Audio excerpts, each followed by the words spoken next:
Enquanto eu estava prestes a fechar um negócio milionário em São Paulo, meu celular vibrou no bolso. Era a voz da minha mãe, trêmula, quase falhando. Liguei de volta imediatamente. Seu avô se machucou feio, ela disse. Precisamos de dinheiro para o tratamento agora. Meu estômago despencou. Eu não pensei duas vezes. Dei a ela a senha do meu cofre, cancelei todas as minhas reuniões e dirigi para casa como se minha vida dependesse disso. Mas quando cheguei lá, vovô Eugênio estava sentado na varanda, tomando um cafezinho perfeitamente bem.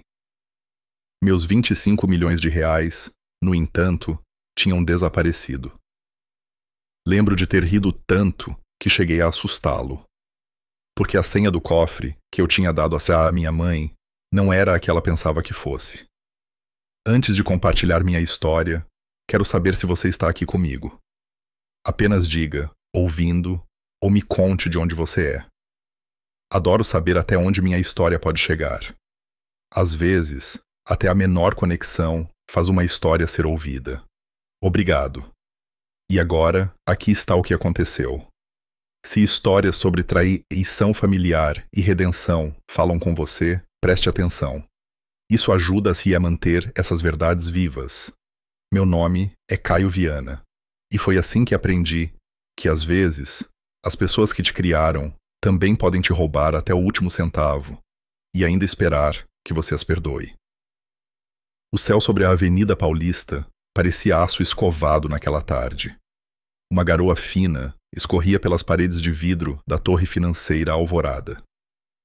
Eu estava de pé diante de uma sala cheia de investidores, passador de slides na mão, prestes a fechar um acordo de 60 milhões de reais. Os números se alinhavam perfeitamente. Aquele era o tipo de momento pelo qual eu tinha passado anos batalhando. Então meu celular acendeu. Mãe. E tudo com o que eu achava que sabia sobre família se desfez no espaço de uma respiração. A voz dela rachou pelo alto-falante, trêmula e em pânico quando atendi. É o seu avô. Ele caiu na vinícola. Ele está no hospital. É grave. Eles precisam de dinheiro agora para a cirurgia. Ela continuou. Ao fundo, ouvi o que pareciam ser sirenes gritando em meio ao caos. Meu estômago gelou. Vovô Eugênio não era apenas um parente. Ele era a única pessoa na família Viana que sempre me viu como eu realmente era. Quando meu pai me ignorava, ou quando meu irmão Pedro recebia tudo de mão beijada, o vovô era quem dizia: continue em frente. Um dia eles vão te enxergar, ele dizia. Qual hospital? Perguntei, já enfiando a ceia papelada na minha pasta. Hospital Santa Helena, ela chorou. Eles estão exigindo um adiantamento. Por favor, filho, me dê a senha do seu cofre. Vamos fazer a transferência imediatamente antes que seja tarde demais. Eu não pensei.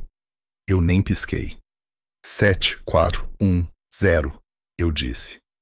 E os soluços dela estalaram na linha como vidro se partindo. Quando a cua da ligação caiu, minha assistente estava parada na porta, segurando um tablet com o contrato final. Eu disse a ela para cancelar meu voo para o Rio de Janeiro e avisar a todos que algo urgente tinha surgido. O rosto dela caiu, talvez porque ela nunca tivesse me visto abalado antes. Eu não me importava. A vida do meu avô importava mais do que qualquer negócio. Dirigi noite adentro em direção ao interior de São Paulo, a rodovia Castelo Branco, brilhando sob a chuva. Os limpadores de para-brisa marcavam o ritmo dos pensamentos que se aglomeravam na minha cabeça. Meu irmão, Pedro, tinha uma vida que eu nunca pude bancar. Escolas particulares, carros importados, empreendimentos que faliam antes mesmo de serem lançados. Eu trabalhei em 2 empregos na faculdade, construí uma carreira do zero, apenas para ainda me sentir um estranho na minha própria família. A única vez que família parecia significar alguma coisa era quando precisavam de algo de mim. Ao amanhecer, eu funcionava apenas à base de cafeína e medo. Eu só continuava dizendo a mim mesmo que não importava. Se o vovô sobrevivesse, O resto podia esperar. As vinhas da propriedade da família apareceram como fantasmas através da neblina da manhã. Aquele tipo de calma que faz o mundo parecer impossível de acreditar. Quando estacionei em frente ao casarão, a luz da varanda brilhava num amarelo suave. Pela janela, eu o vi. Sentado em sua poltrona, Rob amarrado frouxamente, um jornal dobrado cuidadosamente em seu colo. Saudável. Inteiro. Sorrindo levemente quando me viu. Ele pareceu confuso quando entrei. A chuva pingava do meu casaco no chão de madeira. Por que diabos você não está em São Paulo? Ele perguntou. Congelando no meio do passo, minha garganta apertou. As palavras não vinham, apenas a súbita e doentia percepção de que algo estava terrivelmente errado. O cheiro de café torrado enchia a cozinha, forte e amargo. O vovô me serviu uma xícara, o vapor se enrolando no silêncio entre nós. Meu pulso ainda estava acelerado. Você está bem? Eu disse finalmente, minha voz carregada de descrença. A mãe ligou. Ela disse que você tinha caído, que estava no hospital. As sobrancelhas dele se franziram, linhas profundas, cortando sua testa. Caído? Eu não coloco os pés naquele hospital desde o funeral da sua avó. Ela realmente te disse isso? Ela estava chorando, vovô. Eu ouvi sirenes. Ele suspirou, longo e cansado. O tipo de som que carrega anos de peso. Ela queria que eu te dissesse para não vir esta semana. Disse que havia assuntos de família para resolver e que sua presença aqui complicaria as coisas. Eu não achei que ela iria tão longe. Algo dentro de mim mudou. Raiva primeiro, depois descrença, depois uma clareza fria que não deixava espaço para negação. Peguei meu celular e abri o Instagram, meu polegar tremendo. A conta do Pedro apareceu instantaneamente. Uma foto brilhante dele em um iate, bebida na mão. O horizonte de Angra dos Reis atrás dele. Meus pais estavam ao lado dele, radiantes em linho branco, taças de champanhe erguidas. A legenda dizia: família acima de tudo. Encarei a tela até as letras borrarem. Eles mentiram. Mentiram sobre um hospital, sobre uma emergência, sobre tudo. O vovô deve ter visto no meu rosto. Sem dizer uma palavra, ele se levantou e foi para o escritório. Quando voltou, segurava uma pasta grossa, amarelada nas bordas. Eu ia te mostrar isso eventualmente, ele disse calmamente, colocando as Azice na mesa. É melhor você ver agora. Dentro, havia extratos bancários, relatórios de fundos fiduciários, documentos legais com a assinatura do meu pai rabiscada na parte inferior. Folheei os papéis, o cheiro de tinta velha se misturando com o café amargo. Os números eram precisos, implacáveis. Transferências do fundo Viana. Pequenas, no começo. 50 mil aqui, 100 mil ali. Sempre para ser educação do Pedro ou iniciativas de negócios da família. Ao longo de 5 anos, os valores se transformaram em uma montanha. Lá estava, em preto e branco. Minha parte do fundo, de 25 milhões de reais, drenada pouco a pouco, reaproveitada para os luxos do Pedro e os investimentos dos meus pais. Empurrei a cadeira para trás, segurando a pasta com tanta força que meus nós dos dedos ficaram brancos. Eles roubaram de mim, eu disse, meio para mim mesmo. O rosto do vovô estava grave. Dei ao seu pai controle limitado dos ativos anos atrás. Eu queria ser justo, dar a vocês 2 a mesma chance de liderar um dia. Mas havia uma cláusula. Ele bateu na borda da pasta. Se qualquer desonestidade ou uso indevido fosse comprovado, esse controle seria revogado imediatamente. Minha cabeça se ergueu num estalo. Você ainda tem esse contrato? O original, com o adendo que meu pai achou que ninguém lembraria. Está trancado no meu escritório. As peças começaram a se encaixar. A ligação da minha mãe, a viagem repentina para Angra, as férias em família encenadas. Eles não estavam apenas pegando meu dinheiro. Eles estavam me apagando do império da família completamente. Por um longo tempo, nenhum de nós falou. O único som era o relógio tic-taqueando na parede, cada segundo martelando a verdade mais fundo. Eu devia ir até eles agora, eu disse. Confrontá-los, fazê-los explicar. Não. O vovô cortou gentilmente. Ainda não. Eles vão distorcer tudo. Você precisa de provas, não de raiva. Ele estava certo, mas o silêncio que se seguiu queimou como ácido. Olhei para as minhas mãos, para a vida que construí através de um trabalho que eles nunca reconheceram, e senti algo endurecer dentro de mim. Peguei meu celular e digitei uma mensagem para minha mãe. Cheguei bem. Quando o vovô estiver estável, visitarei o hospital. Alguns segundos depois, uma única figurinha pabal apareceu. Um coração sorridente. Isso foi tudo. Virei-me para o vovô. Vou precisar de um advogado, disse calmamente. Um que não se assuste fácil. E vou precisar de cada documento original que o senhor tiver. Ele assentiu lentamente, os olhos afiados apesar da idade. Mariana, ele disse. Sua tia Mariana. Ela deixou a empresa anos atrás por causa dos seus pais. Ela vai ajudar. Lá fora, a luz da manhã se derramava sobre a vinícola. Ouro contra o orvalho. Por dentro, senti algo mudar da descrença para a determinação.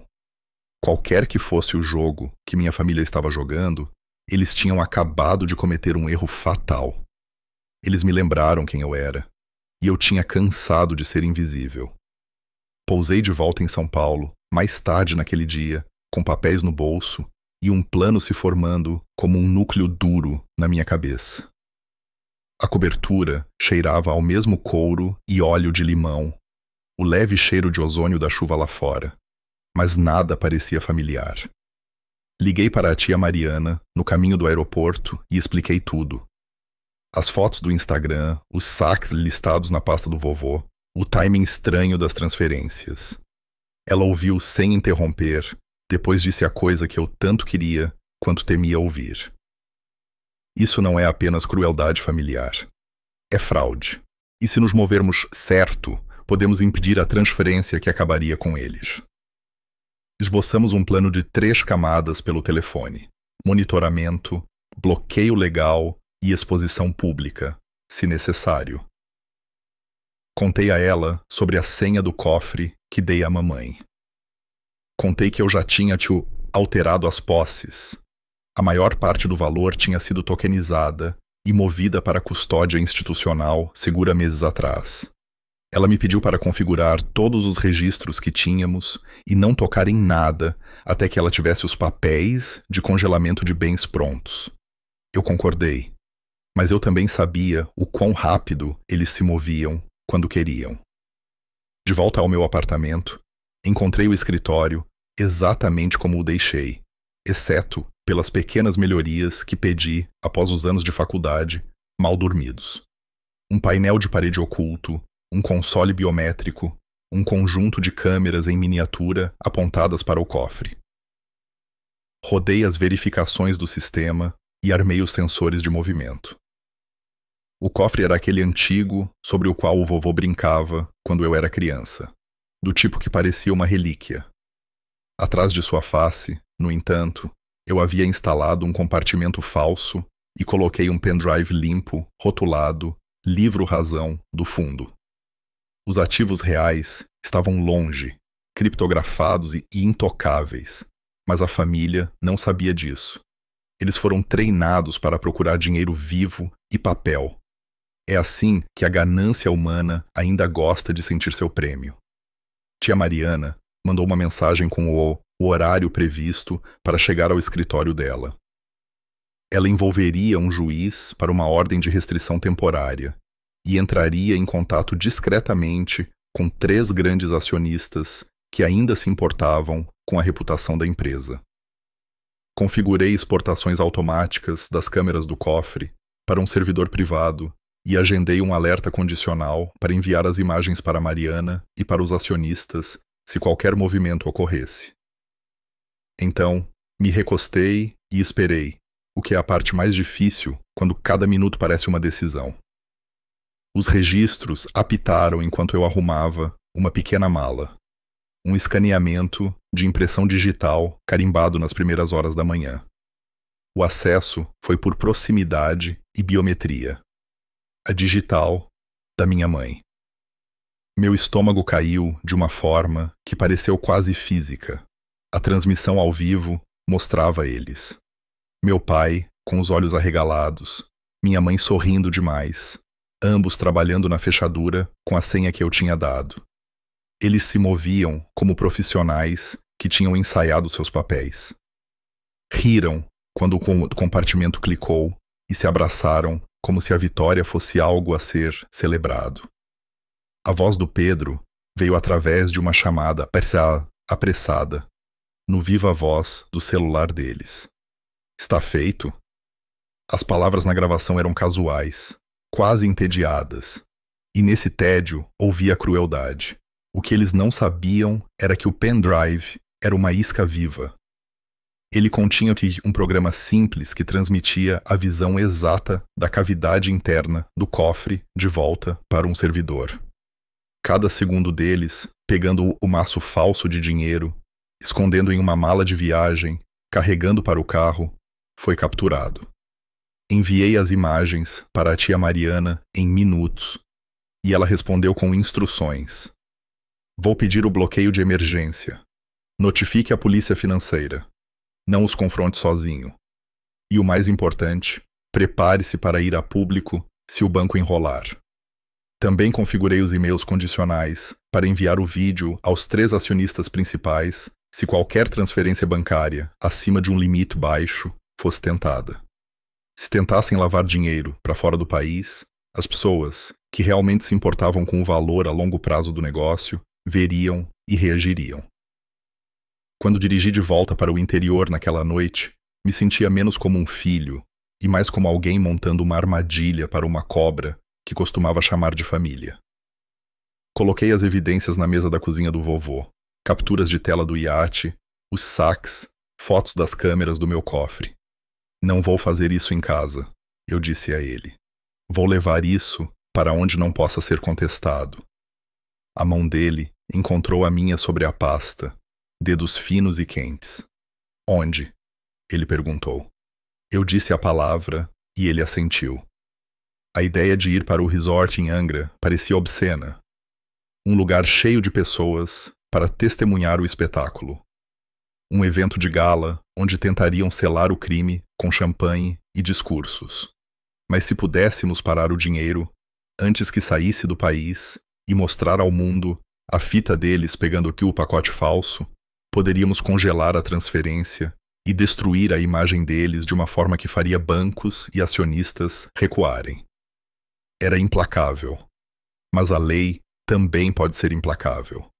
As vinhas lá fora balançavam ao vento e eu senti, pela primeira vez desde a ligação, que eu tinha uma vantagem. Voamos para o Rio de Janeiro e pegamos um helicóptero para Angra com a pasta e o contrato original enfiados em uma maleta que o vovô se recusou a tirar de vista. Tia Mariana trabalhou nos telefones durante todo o caminho. Oficiais de justiça, o juiz com quem podia contar e meia dúzia de jornalistas que já tinham coberto escândalos corporativos antes. O resort, onde a família planejava o anúncio, era todo vidro e palmeiras, um lugar projetado para fazer os ricos se sentirem imortais. Eles haviam convidado investidores, dignitários locais e todos os jornais que importavam nos círculos de hospitalidade. Meus pais nunca tinham sido tão cuidadosos com as aparências, o que os tornava vulneráveis da maneira que qualquer um que adora a própria imagem sempre é. Mariana e eu dividimos as tarefas no momento em que pousamos. Ela finalizou os pedidos de emergência e ligou para o oficial de relações bancárias. Eu caminhei pelo perímetro do salão de baile e mapeei os ângulos das câmeras e pontos de vantagem. No fundo da minha mente, continuei assistindo às imagens do cofre, o loop que preservamos, porque a prova é uma coisa teimosa quando você quer que as pessoas parem de acreditar no que querem acreditar. Em seu escritório, Mariana havia encontrado mais um item preocupante. Uma transferência pendente de 6 milhões de reais que estava prestes a ser autorizada do fundo.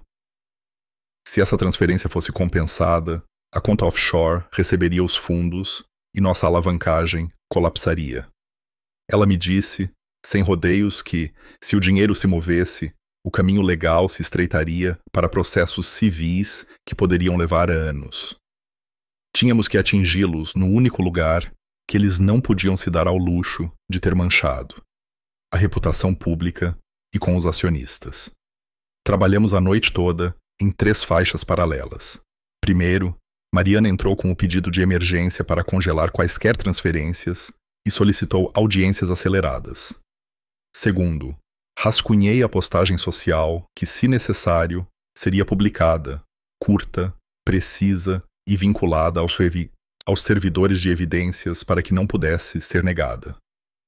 Terceiro, Mariana enviou notas discretas para 3 acionistas-chave pedindo que retivessem aprovações na festa até que a empresa esclarecesse as discrepâncias. Isso foi cirúrgico, projetado para criar uma reação em cadeia que forçaria o banco a pausar e os convidados a questionar o que lhes havia sido dito. Enquanto planejávamos, uma ligação inesperada veio da minha mãe. O tom dela era baixo, controlado de uma forma que tinha gosto de ameaça mais do que de razão. "Você está cometendo um erro", disse ela. "O dinheiro está seguro.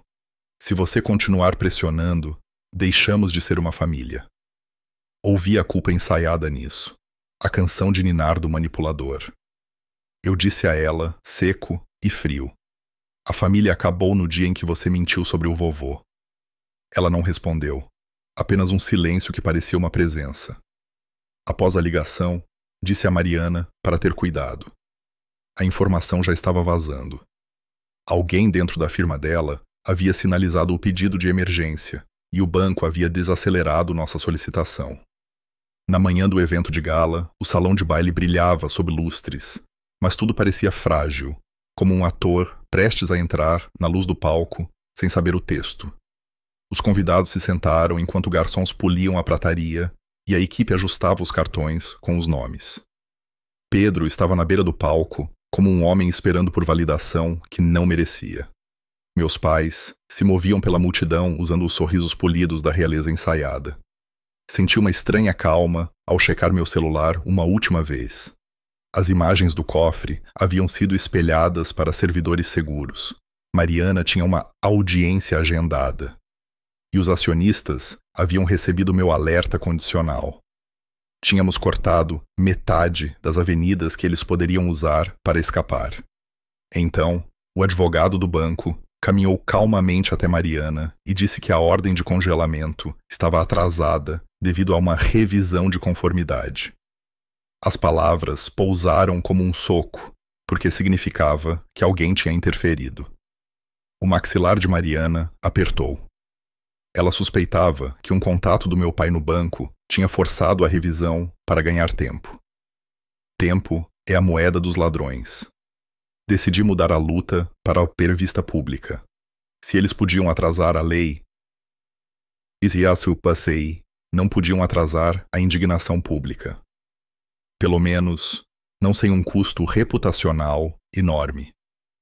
Subi ao palco durante o evento e antes que meus pais pudessem começar seu discurso, pedi o microfone com aquele tipo de calma que faz uma sala inteira se inclinar para a frente. Disse à multidão que tinha uma declaração a fazer e nada nas palavras ensaiadas deles os salvaria agora. Telões ao redor da sala se acenderam com as imagens do cofre. As mãos deles no cofre, a mala, a ligação do Pedro. O som no salão mudou de murmúrios educados para uma expansão de vozes chocadas. O rosto do meu pai ficou cinza. O sorriso treinado da minha mãe rachou. Convidados que haviam voado para honrar um legado, agora assistiam a esse legado se desfazer em tempo real. Os acionistas sussurravam em seus telefones.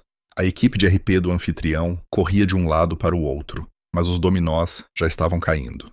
Depois que terminei, Mariana entregou ao vovô o contrato original e leu em voz alta a cláusula que revogava o controle gerencial se o uso indevido fosse comprovado. A sala, que tinha vindo celebrar um herdeiro, ficou atordoada enquanto a realidade legal se instalava. Alguém na multidão sussurrou que as manchetes já estavam nos assuntos mais comentados da internet.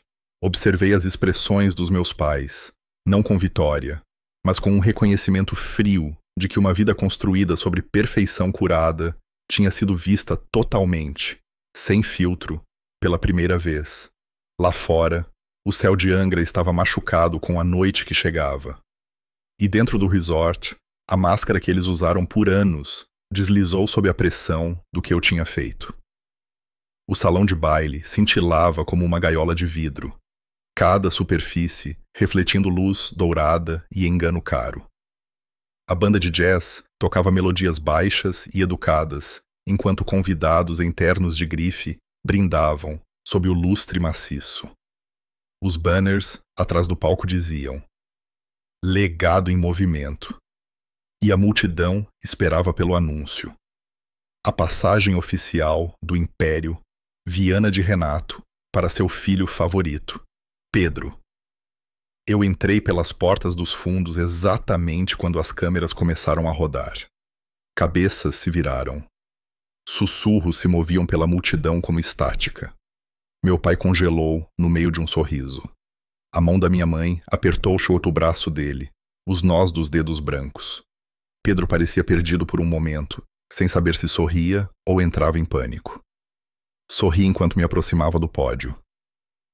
"Boa noite", eu disse, pegando o microfone. "É uma honra testemunhar esta grande transferência de poder. Que maneira linda de celebrar a morte da honra de uma família." Alguns convidados riram, pensando que era alguma piada estranha. Então as luzes diminuíram e a tela enorme atrás de mim ganhou vida. Nela, as imagens de segurança rodavam. Meus pais, parados na frente do meu cofre, digitando a senha, tirando uma mala e se abraçando como dois ladrões que acabaram de vencer o destino. A voz do meu pai ecoou pelos alto-falantes do salão. "É isso. Transfira o resort para o Pedro amanhã." O silêncio que se seguiu foi sufocante. Taças de champanhe congelaram no ar. O rosto da minha mãe perdeu a cor. Meu pai se lançou para o microfone. "Isso é uma fabricação", ele gritou, a voz falhando. "Um truque editado para nos humilhar." Deixei ele falar, depois passei para o próximo slide. Escaneamentos em close dos registros de transação, cada um carimbado com a sua assinatura e verificação de impressão digital dele. "Falsificação?" perguntei calmamente. "Diga isso a eles de novo." Todos os olhos oscilavam entre nós. Os lábios da minha mãe tremiam. E então, Pedro, meu irmão dourado, o herdeiro pródigo, deu um passo à frente, o rosto pálido e suando. "Eu não sabia", ele gaguejou. "A mãe me disse que o vovô queria me dar o resort de presente. Eu não..." "Pedro!" Meu pai latiu, sua voz cortando o ar. Mas era tarde demais. A multidão acreditou no que viu. A transmissão ao vivo já tinha viralizado. Celulares estavam erguidos. Pessoas gravavam, sussurravam, engasgavam. Nas redes sociais, a tag "Escândalo Viana" começou a subir em minutos. Um dos acionistas, Sr. Dantas, um velho amigo do vovô, já estava no telefone, ligando para seu advogado para interromper a transferência imediatamente. O salão parecia menor, mais denso, como se cada mentira que já tivesse sido contada dentro da família tivesse se reunido no ar. finalmente, visível para todos. Minha mãe tentou um último sorriso, tremendo. Por favor, ela sussurrou. Você está fazendo uma cena. Não, eu disse suavemente, virando-me para a multidão. Estou fazendo história. E então, tia Mariana entrou pela porta, sua presença cortando o caos como uma lâmina. Ela carregava uma pasta de couro e caminhou direto para o vovô, que estava em um canto, se apoiando em sua bengala. Ela entregou a ele o contrato original, com as bordas amassadas, mas ainda ostentando o selo do cartório. A voz do vovô tremia levemente, mas ecoou pelo salão. De acordo com o acordo de fundação, qualquer quebra de confiança resulta na perda imediata do controle. A partir deste momento, estou ativando essa cláusula. As pessoas engasgaram. Repórteres anotavam, câmeras disparavam flashes e a equipe de RP corria para puxar cortinas pelas paredes. Um murmúrio cresceu até virar um rugido quando a segurança e 2 oficiais da polícia financeira se moveram em direção aos meus pais. Lá fora, sirenes começaram a ecoar. A polícia financeira, já avisada por Mariana. A banda de jazz parou de tocar. Os convidados recuaram em direção às saídas, sussurrando como se tivessem testemunhado uma execução pública. Eu fiquei no meio de tudo aquilo, segurando uma taça de vinho que tremia levemente na minha mão. O doce ardor da vitória não veio. Tudo o que senti foi o peso do que eu tinha acabado de começar. Isso não era um fim. Era o primeiro raio da verdadeira tempestade. A luz da manhã filtrava pelas paredes de vidro da sala de reuniões do Grupo Viana, transformando o oceano lá fora em cacos de prata. A mesa era longa e fria, alinhada com rostos que uma vez elogiaram meu pai. Agora eles assistiam em silêncio. Na cabeceira da mesa sentavam 2 auditores federais, calmos e ilegíveis. Vovô estava ao meu lado, as mãos cruzadas sobre a bengala. Mariana tinha pilhas de arquivos abertos diante dela. Meu pai parecia menor do que o habitual em seu terno azul marinho, mas sua voz ainda era afiada. Meu filho fabricou esse absurdo, disse ele. Ele sempre se ressentiu do nosso sucesso. Ele hackeou os sistemas, doutorou as imagens e agora quer destruir o nome da família. Encontrei os olhos dele. Se aquele vídeo era falso, explique por que cada saque corresponde às datas em que a mamãe postava fotos das Bahamas. Uma onda percorreu a sala. Minha mãe sentava rigidamente ao lado dele, as mãos cerradas no colo. Um dos auditores perguntou se havia mais alguém com informações relevantes. Por um momento, ninguém se moveu. Então, uma voz trêmula falou do fundo da sala. Era Martinho, o contador sênior que trabalhava sob meu pai há anos. Ele se levantou, pálido e tremendo, com um envelope lacrado na mão. Eu não posso mais guardar isso, disse ele, colocando-o na mesa. Estas são cópias de faturas falsificadas que a senhora Elisa aprovou. Disseram-me que eram parte de uma estrutura de reembolso, mas os valores nunca batiam. Eu guardei tudo. O ar ficou pesado. A respiração da minha mãe falhou. Martinho, não faça isso, ela sussurrou. Mas ele manteve os olhos baixos. Os auditores pegaram o envelope, olhando cada página. O som do papel farfalhando era ensurdecedor. Pedro enterrou o rosto nas mãos. Eu não quero o resort, disse ele de repente, a voz quebrando. Eu nunca o mereci. Eu nem sei o que ele representa mais. Ele olhou para mim através das lágrimas e, por um segundo, vi-o como uma criança assustada novamente, o mesmo menino que eu costumava encobrir. O que ganhava tudo porque eu não conseguia dizer não. Eu queria odiá-lo, mas tudo o que senti foi pena. Então meus pais começaram a discutir, palavras se sobrepondo, acusações derramando como ácido. Meu pai culpava minha mãe por ser descuidada. Minha mãe retrucava que foi a ganância dele que os arruinou. A sala entrou em erupção até que o som de uma cadeira, arrastando, quebrou tudo. Vovô tentou se levantar, agarrando a mesa para se equilibrar, mas seu corpo cedeu. Ele desmaiou antes que alguém pudesse alcançá-lo. Vovô! Gritei, correndo para o lado dele. A respiração dele estava rasa, a pele acinzentada. Alguém pediu ajuda, e em segundos, o som de uma sirene de ambulância encheu o ar lá fora. Estridente. Idêntica àquela falsa que minha mãe havia tocado pelo telefone naquele dia. O eco daquilo torceu meu estômago enquanto os paramédicos o levantavam para uma maca. Ele abriu os olhos apenas o tempo suficiente para apertar minha mão.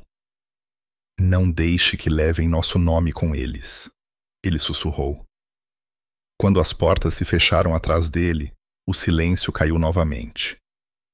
Mariana deslizou um documento pela mesa em minha direção. Ele assinou isso ontem à noite, disse ela calmamente. Controle temporário dos resorts, Viana, efetivo, imediatamente, em caso de incapacidade. Meu pai bateu a palma da mão na mesa. Você não pode fazer isso. Ele latiu, mas os auditores já tinham se levantado. Senhora Viana, disse um deles, precisamos que nos acompanhem para interrogatório. Existem mandados ativos baseados nas evidências apresentadas. Eles não pareciam tão poderosos agora.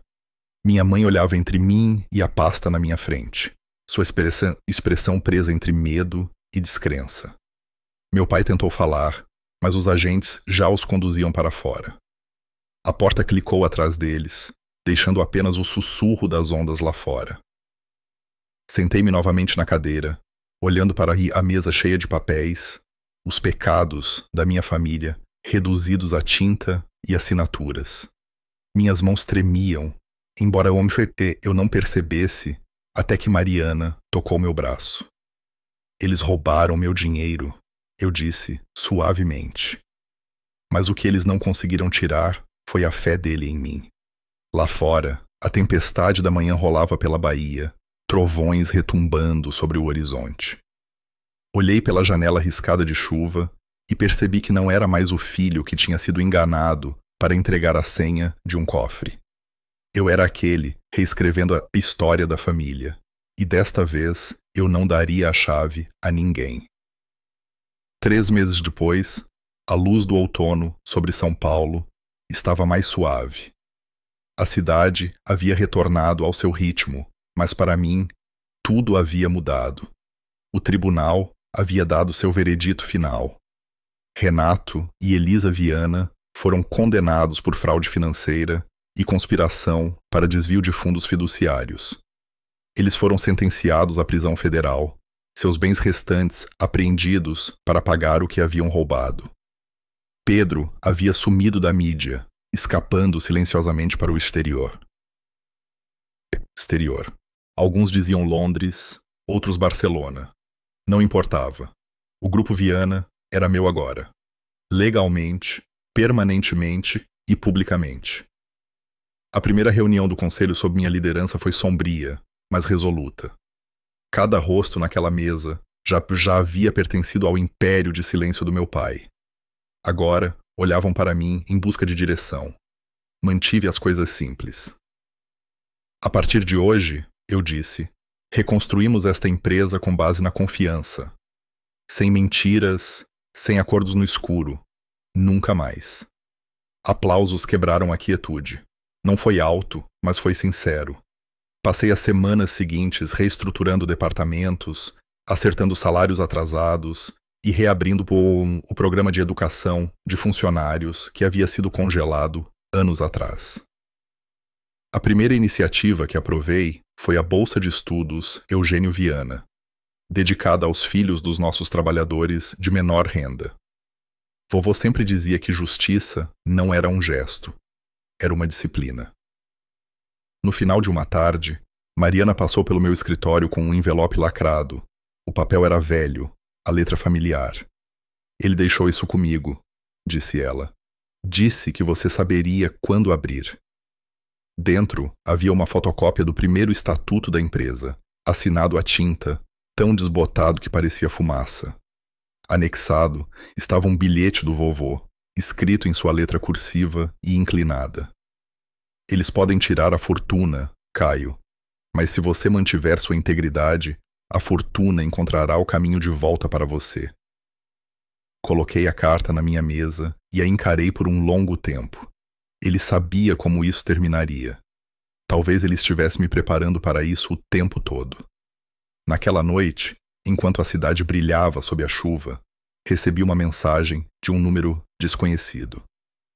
Caio, eu não quero o dinheiro. Só espero que um dia você possa me perdoar. Era Pedro. Não respondi. Salvei a mensagem em uma pasta privada rotulada História. Algumas coisas não precisam de respostas. Só precisam parar de sangrar. Caminhei para o terraço, o ar frio contra meu rosto. O horizonte cintilava no vidro das torres vizinhas. Pensei naquele cofre. 7410. Os números que um dia representaram traição. Agora eles significavam outra coisa inteiramente. Previsão, clareza, força. O código havia se tornado uma história em si mesmo, um lembrete de que a confiança, uma vez quebrada, também pode ser reconstruída, mas apenas por aqueles dispostos a encarar o que a destruiu. Nas semanas que se seguiram, o Grupo Viana recuperou a estabilidade. Velhos investidores retornaram, novos chegaram, e a equipe começou a falar com orgulho novamente. Pela primeira vez, a empresa não era um monumento ao ego. Era um lugar que parecia real.